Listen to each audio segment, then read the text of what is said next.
我是吕胜兰，有时间见一面吗？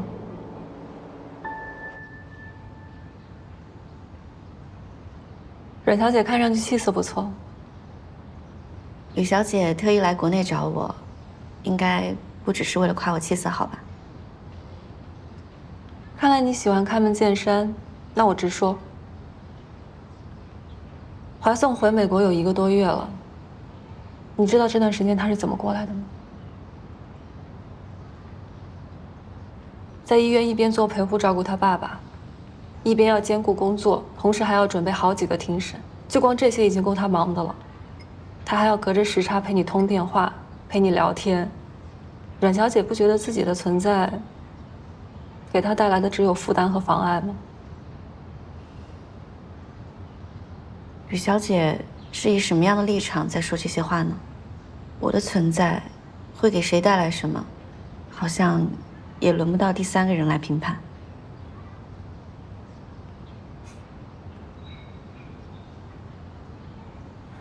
确实，这件事情上我没有立场，但我见过你没有见过的他，我知道他在美国这一切是拿什么换来的。我想这点发言权我还是有的。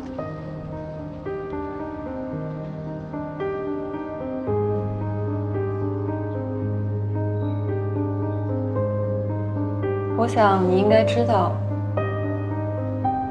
一个中国人想要在那里的经营行业做出点成绩，不是一件容易的事情。他们不会因为你是外来者而宽容你，相反，他们会用更加严苛的眼光来看待你。他当年是以全年级最好的成绩毕业的，那些年，他从被看轻、被质疑，到最后拿出成绩让所有人心服口服。在这期间，他因为过劳进过2次医院，曾经被医生说不能再这样透支生命。后来他执业不久，徐老师又因为脑梗，一夜之间从业界翘楚，到失去了自理能力，变成了不记事的痴呆状态。他又一声不吭地接过了徐老师手里所有的案子，顶着那些当事人的不信任，没日没夜地拼，到最后他打赢了所有的官司。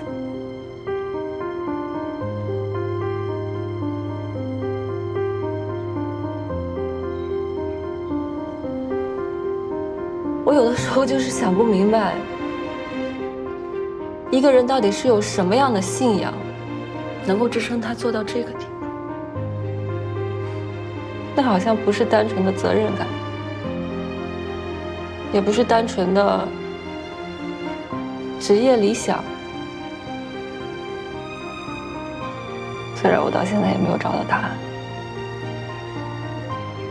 但是我知道，他不惜透支身体换来的这一切有多么的宝贵。但你现在要毁了他。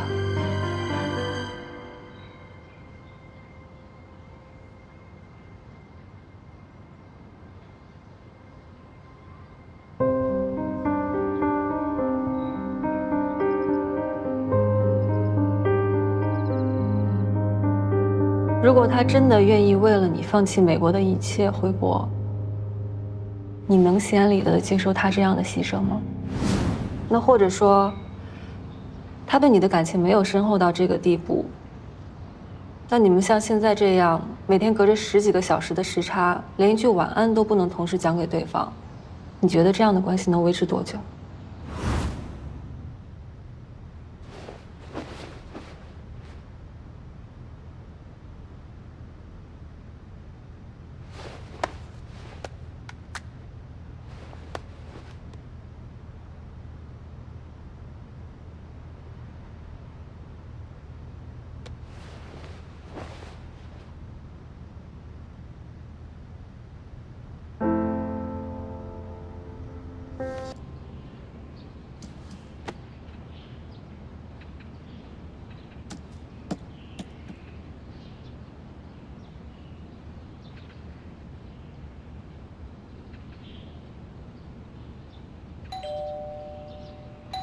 谁啊？来了。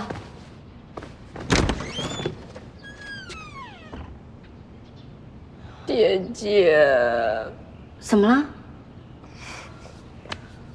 怎么了？姐姐，我昨天看了你的结局之后，我就一直想哭。怎么会这样呢？你就差一点就跟我哥表白了。你也知道，我写的人是你哥啊？我其实知道挺久了。姐姐，你别难过，我哥当时出国是有原因的。我已经知道了。他那个闷葫芦，你肯定还不知道我家当时发生了什么。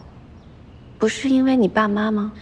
我爸妈是离婚了，但是他们不是因为感情不好。我妈跟我爸分开的原因啊，是她不喜欢我爸的职业。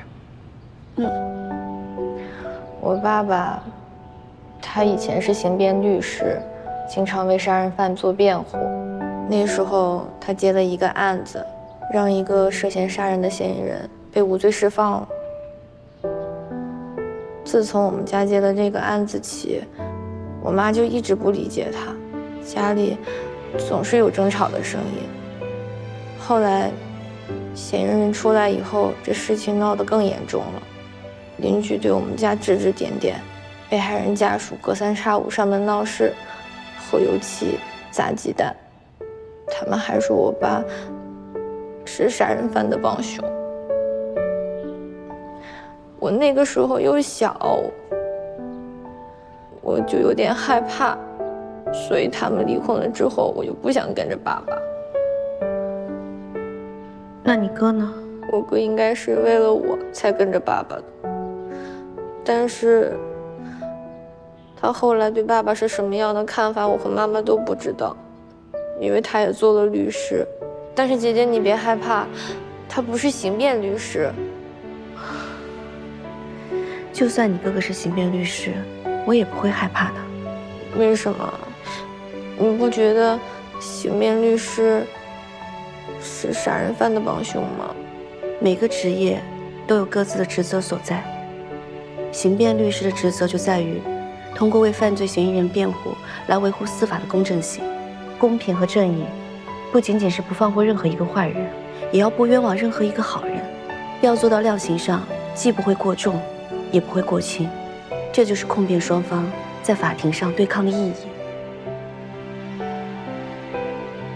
否则你想想，为什么有些犯罪嫌疑人明明经济很困难，负担不起律师费，但法院还要为他们申请法律援助呢？那姐姐，他们都说我爸是昧着良心挣钱的。每个行业呢，都存在道德缺失的人，律师这个行业也不例外。可如果你真的想要知道你爸爸到底是个怎么样的人，你应该自己去求证，而不是只听他们说。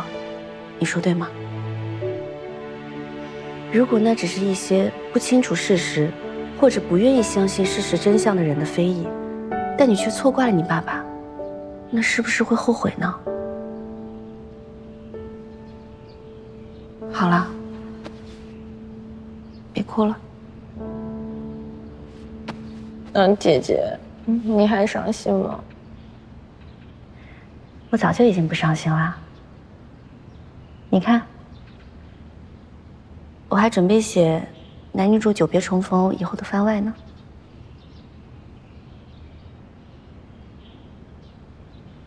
那你怎么看着这么憔悴啊？